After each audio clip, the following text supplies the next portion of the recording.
o'rtag'ingiz uzumi qurib ketdi, kelib darrov savol beradi. Oshna nima bo'ldi deysiz? Mana dorini sepuvdim, quritib yubordi desa, to'xta yozib ber shu dorilarni deysiz. Nimaga? Siz ham sepib 5 gektar uzum bog'ingiz qurib qolmasin uchun, to'g'rimi? To'g'ri, bu qilish kerak bo'lgan narsa. Endi do'zaxga nima olib tushishini Alloh yozib qo'ydi, tayyor spiska qilib. Qur'onda tayyor do'zaxga nimalar bilan borishimiz, jannatga nimalar bilan borishimiz tayyor spiskasi. Hech shubha yo'q unda. Mana spiska tayyor.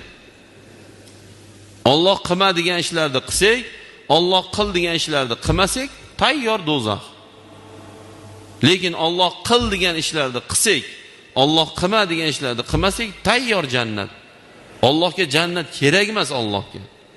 Kerak emas Allohga jannat. Allohga do'zax ham kerak emas.